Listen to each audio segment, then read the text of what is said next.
So first మనం చూసుకోవాల్సింది ఎప్పుడైనా గుర్తుపెట్టుకోండి. డైరెక్ట్ సెల్లింగ్‌లో చాలామంది చేస్తున్న మెయిన్ మిస్టేక్ చెప్తా. డైరెక్ట్ సెల్లింగ్ ఇండస్ట్రీలో పాజిటివ్ ఒక 30% ఉంటే 70% నెగటివిటీ ఉంది. ఇండస్ట్రీ మొత్తంలో గూడా. ఎవ్వరికెళ్ళి మీరు ఆపర్చునిటీ చెప్పినా నెగటివిటీ ఎక్కువగా కనపడతా ఉంటది. ఎందుకింత నెగటివిటీ ఉంది అంటే, డైరెక్ట్ సెల్లింగ్ మీద రీసెర్చ్ చేయకుండా జాయిన్ అయిపోతారు. చాలామంది డైరెక్ట్ సెల్లింగ్ మీద కంపెనీ మీద రీసెర్చ్ చేయకుండా జాయిన్ అయిపోతారు. తర్వాత తేలుద్ది ఏందంటే, మనల్ని ఎవరినైతే నమ్మెళ్ళామో ఆ పర్సన్ ఒక రాంగ్ పర్సన్ అయి ఉంటాడు. లేదా ఒక రాంగ్ కంపెనీలో జాయిన్ అయిపోతాడు. ఇలా మోసాలు ఎక్కువగా జరుగుతా ఉంటాయి. నెగటివిటీ ఎక్కువగా ఉందా? మీరు బిజినెస్ ప్రెజెంటేషన్ చెప్పడానికి వెళ్ళినప్పుడు ఇలాంటివి చాలా చూసాం. ఇదంతా వర్కౌట్ అవ్వదు. ఇలా చాలా ఉంటున్నాయా? మీకు తగులుతున్నాయా? నాకైతే చాలా తగిలాయి. యాహ్! సో, ఇలా అవుతుంది గదా! యాహ్! ఎందుకు అంటే, అసలు కంపెనీ గురించి, దాని ట్రాక్ రికార్డ్ గురించి రీసెర్చ్ చేయరు. First option. రెండోది ఏం చేస్తారంటే, ప్రొడక్ట్ క్వాలిటీ ఉందా లేదా? సర్వీస్ బాగుందా లేదా? అని రీసెర్చ్ చేయరు. బిజినెస్ ప్లాన్ ఎలా ఉందనేది కూడా తెలీదు. ఎవరో వచ్చారు, చెప్పారు, జాయిన్ అవ్వమన్నారు, నేను గైడెన్స్ ఇస్తానన్నారు, సరే అన్నారు.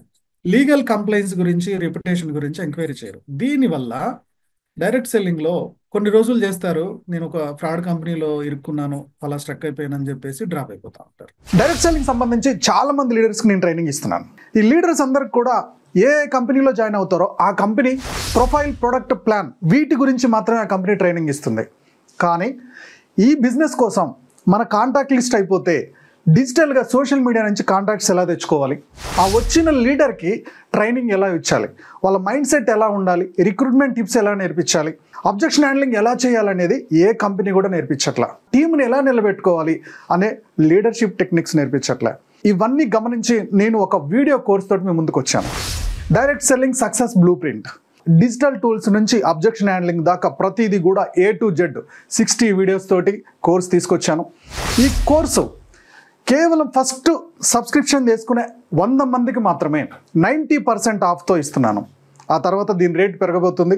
డైరెక్ట్ సెల్లింగ్లో మీరు మీతో పాటు మీ టీం కూడా సక్సెస్ అవ్వాలనుకుంటే ఈ కోర్సు త్వరగా సబ్స్క్రిప్షన్ తీసుకోండి. బిజినెస్ ప్రెజెంటేషన్ చెప్పడానికి వెళ్ళినప్పుడు ఇలాంటివి చాలా చూసాం. ఇదంతా వర్కౌట్ అవ్వదు. ఇలా చాలా ఉంటున్నాయా? మీకు తగులుతున్నాయా? నాకైతే చాలా తగిలాయి. యాహ్! సో, ఇలా అవుతుంది గదా! యాహ్! ఎందుకు అంటే, అసలు కంపెనీ గురించి, దాని ట్రాక్ రికార్డ్ గురించి రీసెర్చ్ చేయరు.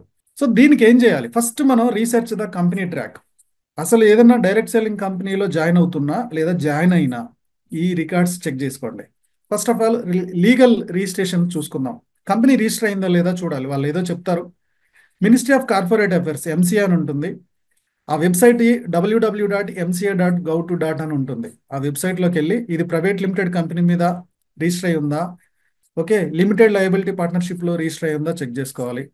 సిఐఎన్ ఉంటుంది, corporate identification number. Okay, so ఈ సిఐఎన్ నెంబర్ కూడా చెక్ చేసుకోవాలి. నిజంగా కంపెనీ రిజిస్టర్ అయిందా లేదా అని, రిజిస్టర్ అయితే దేని కింద రిజిస్టర్ అయిందని. అలాగే direct selling guidelines, consumer protection act 2019లో వచ్చింది కదా డైరెక్ట్ సెల్లింగ్ గైడ్ లైన్స్. ఈ గైడ్ లైన్స్ని ఇది ఫాలో అవుతుందా లేదా అనేది కంపల్సరీ చెక్ చేసుకోవాలి. Indian government guidelines follow అవ్వకపోతే మనం ముందు ముందు ఆ కంపెనీతో పనిచేయలేం. ఓకే, సో ఈ గైడ్ లైన్స్ ఏంటి అనేది మనం చూసుకోవాలనుకుంటే ఖచ్చితంగా consumerAffairs.nic.in అని ఉంటుంది. దీంట్లోకి వెళ్ళిపోతే మీరు గైడ్ లైన్స్ డౌన్లోడ్ చేసుకోవచ్చు. డైరెక్ట్ సెల్లింగ్ గైడ్ లైన్స్ అని ఉంటుంది. అది డౌన్లోడ్ చేసుకొని ఈ కంపెనీ అది ఫాలో అవుతుందా లేదో చూడాలి. జిఎస్టీ డీటెయిల్స్, ఒకవేళ ఆ కంపెనీ జిఎస్టీ చెప్తున్న నెంబర్ కరెక్టా కాదా అని చూడడానికి gst.gov.in ఇందులోకి వెళ్ళిపోయి ఆ కంపెనీ జిఎస్టీ చెక్ చేసుకోవాలి. ఓకే, సెబీ ఇఫ్ అప్లికబుల్, ఎందుకంటే అది మ్యూచువల్ ఫండ్లో పెడతాను, స్టాక్ మార్కెట్లో పెడతాను. మనీ డైరెక్ట్ సెల్లింగ్ కొన్ని కంపెనీలు మ్యూచువల్ ఫండ్లో, స్టాక్ మార్కెట్లకు నెట్వర్క్ మార్కెటింగ్ తీసుకొచ్చాయి. అలా చేస్తుందంటే సెబీ రిజిస్ట్రేషన్ ఉండాలి కంపల్సరీ. అది ఉందా లేదా కంపల్సరీ చూడాలి. సో ఆ కంపెనీకి సెబీ రిజిస్ట్రేషన్ ఉందా లేదా అనడానికి www.sebi.gov.in ఈ వెబ్సైట్లోకి వెళ్ళిపోయి నువ్వు ఆ కంపెనీ పేరు పెడితే రిజిస్ట్రేషన్ వస్తుంది. ఓకేనా? అలాగే మీ కంపెనీ ఏమన్నా పేమెంట్స్, డిజిటల్ పేమెంట్స్, ఎగ్జాంపుల్కి ఇప్పుడు డిజిటల్ పేమెంట్స్ ఒక యాప్లో డిజిటల్ పేమెంట్ చేయొచ్చు, మీకు ఇంత కమిషన్ వస్తుంది. ఎట్ ద సేమ్ టైము మీరు ఒక 10 మందికి చెప్తే ఇంత కమిషన్ వస్తుందని ఇలాంటివి చెప్తున్నారు. అలాంటప్పుడు ఒక మనీ ట్రాన్సాక్షన్ కనుక చేస్తుంది ఆ కంపెనీ, ఏ ప్రొడక్ట్ లేకుండా ఓన్లీ సర్వీసే ఇస్తుందంటే, మనీ ట్రాన్సాక్షన్ చేస్తుంటే అది ఆర్బీఐ అప్రూవల్ ఉండాలి. సో ఆ కంపెనీ ఆర్బీఐ అప్రూవల్లో ఉందా లేదా చెక్ చేసుకోవాలి. ఇలా చూసుకున్న తర్వాత ఎథికలా కాదా అనేది చెక్ చేసుకోవాలి. బిజినెస్ ఎలా, ఇండియాలో పిరమిడ్ స్కీమ్ అనేది బ్యాన్ చేశారు. అంటే నువ్వు ముగ్గురిని జాయిన్ చేయవు, నీ కింద ఇంకో నలుగురు జాయిన్ చేయాలి, నువ్వు ఇద్దరిని జాయిన్ చేయవు, నీ కింద ఇంకో ఇద్దరు రావాలి. ఇది పిరమిడ్ స్కీమ్ అన్నమాట. సో ఇలాంటి స్కీముల్లో ఉందా అన్లిమిటెడ్ పొటెన్షియాలిటీ, నువ్వు ఎంతమందిని జాయిన్ చేసుకో, ఎన్ని లెగ్గులైనా వేసుకొని ఉందా, ఇది ఒకసారి చూసుకోవాలి. మనం ఏం చేస్తాం, ఎవరో అప్లైన్ వచ్చాడు, జాయిన్ అవ్వమన్నాడు, జాయిన్ అయిపోయిన తర్వాత ముందుకెళ్తూ ఉన్న కొద్దీ మనకు ఆ లీగాలిటీ ప్రాబ్లమ్స్ వచ్చి నువ్వు ఇన్ని రోజులు కష్టపడ్డ కష్టం అంతా బూడిదలో పోతా ఉంటుంది. ఇది ఒకసారి చెక్ చేసుకోవాలి. నెక్స్ట్ చెక్ చేసుకోవాల్సింది ఏంటి, product quality or service. So product quality బాగుందా బాగాలేదా. ఒకవేళ ప్రోడక్ట్ క్వాలిటీ బాగుంది కానీ మార్కెట్లో దొరుకుతున్న దానికన్నా ఆ ప్రోడక్ట్ క్వాలిటీ కన్నా రేట్ ఎక్కువగా ఉందా అంటే అది ప్రాబ్లం అవుతుంది. ఎలా, ఇప్పుడు ఎగ్జాంపుల్గా ఒక కంపెనీలో టూత్ పేస్టే 500 ఉంది బస్, రేపు నువ్వు ఆ బిజినెస్ మానేస్తే 500 రూపీస్ పెట్టి టూత్ పేస్ట్ కొనగలవా. నీ కంపెనీ ఎలా ఉండాలంటే, రేపు నువ్వు డిస్ట్రిబ్యూటర్గా కాకుండా మానేసినా సరే క్వాలిటీ ప్రోడక్ట్ కాబట్టి నువ్వు దాన్ని నీ పర్స్ పర్మిట్ చేయాలి, నువ్వు కొనగలగాలి. రేపు బిజినెస్ మానేసినా నువ్వు ఆ ప్రోడక్ట్ వాడుకొని కొనగలుగుతున్నావు అంటే అది మంచి కంపెనీ. నువ్వు అసలు అది కొనలేకపోతున్నావు అంటే, నువ్వే కొనలేకపోతుంటే, బిజినెస్ అర్థమైనోడు నువ్వే కొనలేకపోతుంటే కస్టమర్ ఏం కొంటాడు, రెగ్యులర్ కస్టమర్ ఆ నుంచి వస్తారు. సో రేట్ అనేది చాలా ఇంపార్టెంట్. చాలా డైరెక్ట్ సెల్లింగ్ కంపెనీస్ 50 రూపాయలు దాన్ని 500 రూపాయలకు అమ్ముతున్నారు. అదొకసారి చెక్ చేసుకోవాలి. ఎంత క్వాలిటీ హై అయినా నీ చుట్టూ ఉండేది మిడిల్ క్లాస్ పర్సనే. నువ్వు ఈ బిజినెస్లోకి వచ్చావంటే మిడిల్ క్లాస్ పర్సనే కాబట్టి రేపు నీకు వచ్చే వాళ్ళు కూడా మిడిల్ క్లాస్ వాళ్ళే, వాళ్ళు బేర్ చేయగలిగే పొజిషన్లో ఉండాలి కదా, అదొకసారి చూడాలి.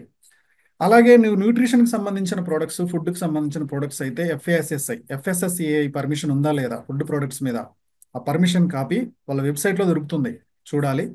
లేదా ఎలక్ట్రానిక్స్ అయితే బిఏఎస్ కోడింగ్ ఉండాలి, ఇది ఉందా లేదా చెక్ చేయండి. ఓకే, బయట మార్కెట్లో దొరికేదానికన్నా ఒక 10 రూపాయలు ఎక్కువే ఉంటుంది, 10 కాదు 20 ఎక్కువ ఉంటుంది, లేదు 50 ఎక్కువ ఉంటుంది, నో ప్రాబ్లం. ఒక టూత్ పేస్ట్ 50 రూపాయలు ఉందండి బయట మార్కెట్లో, నీ టూత్ పేస్ట్ ఇక్కడ 60-70 ఉందంటే ఓకే. ఇంత కాకుండా అది 500-600 ఉంది అంటే 500 టూత్ పేస్ట్ 600 టూత్ పేస్ట్ ఒక నలుగురున్న ఫ్యామిలీకి ఎన్ని రోజులు వస్తుంది, ఎందుకంటే అది కాన్సన్ట్రేట్ అంటున్నారుగా. కాన్సన్ట్రేట్ అయినప్పుడు 3 నెలలు వస్తుందా 4 నెలలు వస్తుంది. ఎగ్జాంపుల్కి 300 ఉందండి ఒక టూత్ పేస్ట్, అది ఎన్ని నెలలు వస్తుంది నలుగురున్న ఫ్యామిలీకి, 3 నెలలు వస్తుందా, ఓకే డన్. అప్పుడు టూత్ పేస్ట్ నెలకు 100 రూపాయలు అన్నట్టు, ఓకే రీజనబుల్, ట్రై చేయొచ్చు, ఎందుకంటే దాని ప్రోడక్ట్ క్వాలిటీ బాగుంది కాబట్టి. అలా కాకుండా నెలకు 500 అంటే ఇది రాంగ్ వేలో వెళ్తున్నట్టు అర్థం. ఓకే, ప్రొడక్ట్ క్వాలిటీ చెక్ చేసుకోవాలి. మన ప్రోడక్ట్ మనం ఇప్పుడు ఏం చూస్తున్నాం, మన కంపెనీ కరెక్టా కాదనే పాయింట్ చూస్తున్నాం. ఓకే, నెక్స్ట్ ప్లాన్ చూడాలండి. బిజినెస్ ప్లాన్ అందరూ కూడా చూస్తారు, అందరికీ తెలుసు బిజినెస్ ప్లాన్లో నువ్వు ఇంత చేస్తే ఇంత వస్తుంది, ఇంత జాయినింగ్స్ వస్తే ఇంత వస్తుంది అని చెప్తూ ఉంటారు. సో ఈ బిజినెస్ ప్లాన్ ఎలా ఉంది, కంపెనీకి బెనిఫిట్ ప్లాన్ ఉందా, అప్లైన్ బెనిఫిట్ ప్లాన్ ఉందా, టీం అందరికి బెనిఫిట్ ప్లాన్ ఉందా, ఇది ఒక్కసారి క్రాస్ చెక్ చేసుకోవాలి. ఓకే, ఇది క్రాస్ చెక్ చేసుకున్న తర్వాతనే మనం ముందుకు వెళ్ళగలుగుతాం. నెక్స్ట్, ఈ కంపెనీ మీద లీగల్ ఇష్యూస్ ఏమైనా ఉన్నాయా లేదా, ఇండియాలో ముందు లీగల్ ఇష్యూస్ ఏమున్నాయి, ఒకవేళ ఉంటే ఏమని వాటి మీద కంప్లైంట్ ఇచ్చారు, ఇది బాగా అబ్జర్వ్ చేయాలి. సో దీనికోసం ఏం చేయొచ్చు, నేషనల్ కన్జ్యూమర్ హెల్ప్ లైన్ అని ఉంటుంది, వాళ్ళ వెబ్సైట్లో లాగిన్ అయిపోయి ఈ కంపెనీ మీద ఏదైనా లీగల్ ఇష్యూ ఉందా లేదా చెక్ చేసుకోవాలి. అలాగే ఆర్బీఐ ఫ్రాడ్ రిపోర్ట్స్ అని ఉంటుంది, ఆర్బీఐ ఫ్రాడ్ రిపోర్ట్స్, ఆ వెబ్సైట్లో కూడా ఇది ఏమన్నా కంప్లైంట్స్ ఉన్నాయా చెక్ చేసుకోవాలి. Police FIR or legal cases, దీనికి కోర్టుకు సంబంధించి ఏమన్నా పెండింగ్ ఉందా, దీనికి ఒక వెబ్సైట్ ఉంటుంది, ఇక్కడ మీకు స్క్రీన్ మీద చూపిస్తున్నాను. సో ఈ కోర్టు కేసెస్ కూడా, పోలీస్ కేసు కూడా ఏం పెట్టారు, ఏమని పెట్టారు, మీరు ఆల్రెడీ మీ అప్లైన్ అడగండి, ఈ కేసు ఇలా ఎందుకు పెట్టారు, దీనికి రీజన్ ఏంటి, లేదా మీ మెంటర్ని అడగండి. ఈ మినిమం ఇన్ఫర్మేషన్ తెలుసుకోవాలి. అలాగే సోషల్ మీడియాలో నెగిటివ్ ఇస్తారు, పాజిటివ్ ఇస్తారు. నెగిటివ్ అబ్జర్వ్ చేయండి, పాజిటివ్ అబ్జర్వ్ చేయండి. వాళ్ళు నెగిటివ్ ఎందుకు చెప్తున్నారు, సోషల్ మీడియాలో దాన్ని తొందరగా నమ్మొద్దు. At the same time other కంట్రీస్లో కూడా మీ మీ బిజినెస్ నడుస్తుందని చెప్తున్నారు కదా, అదర్ కంట్రీస్లో ఈ బిజినెస్ ఉందా లేదా అనేది ఈ రోజున సోషల్ మీడియాలో చెక్ చేయొచ్చు. ఎగ్జాంపుల్కి మీరు యామ్వేలో ఉన్నారనుకో, Amway Philippines, Amway America, Amway China, okay, Amway Pakistan, ఎన్ని కంట్రీస్లో ఉందంటున్నారు, ఆ కంట్రీస్లో నడుస్తుందా లేదా, ఆ డైమండ్ లీడర్స్ వీడియోస్ పెడుతున్నారా లేదా, వాళ్ళ స్పీచ్ దొరుకుతుందా లేదా, వాళ్ళ ప్రజెంటేషన్ దొరుకుతుందా లేదా ఆ కంట్రీలో కూడా చూడండి. అప్పుడు ఏమవుతుందంటే నిజంగా అన్ని కంట్రీస్లో ఈ బిజినెస్ నడుస్తుందా లేదా అనేది మీకు క్లారిటీ వస్తుంది. అలాగే గూగుల్లో కూడా మీకు పాజిటివ్ దొరుకుతుంది, నెగిటివ్ దొరుకుతుంది. రీసెర్చ్ చేయండి అంతే, రీసెర్చ్ చేసి వాళ్ళు ఏమంటున్నారు, కేసు ఏమని పెట్టారు, ఎవరు నెగిటివ్ చెప్తున్నారు, ఎవరు పాజిటివ్ చెప్తున్నారు, ఇవన్నీ డేటా రెడీ చేసుకున్న తర్వాత ఎవరైతే మీ అప్లైన్ మెంటర్ ఉంటారో మెంటర్ దగ్గర కూర్చొని వీళ్ళు ఎందుకు ఇలా చేస్తారు అని వాళ్ళ వాళ్ళ ఇన్ఫర్మేషన్ కూడా తెలుసుకొని అప్పుడు పాజిటివ్ నెగిటివ్ లెక్కేసుకొని ముందుకెళ్ళండి. అప్పుడు ఏ ఇష్యూ ఉండదు, ప్రశాంతంగా ముందుకెళ్తారు. ఎందుకంటే మార్కెట్లో ఉన్నప్పుడు కంప్లైంట్లు ఉంటాయండి. ఈవెన్ టాటా మీద కూడా, కన్జ్యూమర్ అఫైర్స్ టాటా వాళ్ళ మీద కూడా, రిలయన్స్ మీద కూడా ఉన్నాయి. సేమ్ అట్లానే ప్రొడక్ట్ బేస్డ్లో ఉంది. ఈ ప్రొడక్ట్ వల్ల ఎవరికైనా నెగిటివ్ అయితే ఏం నెగిటివ్ అయింది, ఏం కేసు పెట్టారు. ఇది పిరమిడ్ స్కీమో స్కామ్ అనే కేసులు ఖచ్చితంగా ఉంటాయి. ఇది పిరమిడ్ కాదని అన్ని కంపెనీలు, డైరెక్ట్ సెల్లింగ్ కంపెనీస్ పోరాటం చేస్తున్నాయి. అది పిరమిడ్ ఆఫ్ ఫ్రాడ్ అనేది వదిలేద్దాం. మీరు అక్కడ గమనించాల్సింది ఏంటంటే, ఈ కంపెనీ ఒక 500 కోట్ల ఫ్రాడ్ చేసింది, కంపెనీ మూసేసి వెళ్ళిపోయారు, లేదా పలానా కంట్రీలో ఇంత కోట్ల ఫ్రాడ్ చేసి వచ్చి ఇండియాలో పెట్టారు. ఈ డేటా దొరికితే అబ్జర్వ్ చేయండి. సో ఇలా మనం మన కంపెనీ గురించి, మన ప్రోడక్ట్ గురించి రీసెర్చ్ చేసుకోవాలి. ఇది ఎంతవరకు యూస్ఫుల్ అనిపిస్తుంది మీ అందరికీ? టెక్స్ట్ చేయండి. యూస్ఫుల్లా, నాట్ యూస్ఫుల్లా, ఉపయోగపడుద్దా లేదా? ఒక డైరెక్ట్ సెల్లరు బిజినెస్ని బిజినెస్ లాగా చూడాలి. బిజినెస్ని బిజినెస్ లాగా చూడాలి. మీరు ఒక బిజినెస్ తీసుకోవడానికి జిఎస్టీలు ఇవన్నీ ఎలా చేస్తారో, డైరెక్ట్ సెల్లింగ్ బిజినెస్ ట్రై చేయడానికి, డైరెక్ట్ సెల్లింగ్ బిజినెస్ స్టార్ట్ చేయడానికి ఇవన్నీ చాలా అవసరం. ఇవి చాలా చాలా అవసరం.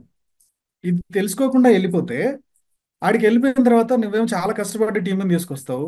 ఈలోపు కంపెనీ మీద కేసు పెడతారు. ఓకే, కంపెనీ ఇండియాలో కనపడకుండా వెళ్ళిపోతుంది. ఇక అప్పుడు నీ కష్టం అంతా ఆడపోవాలి.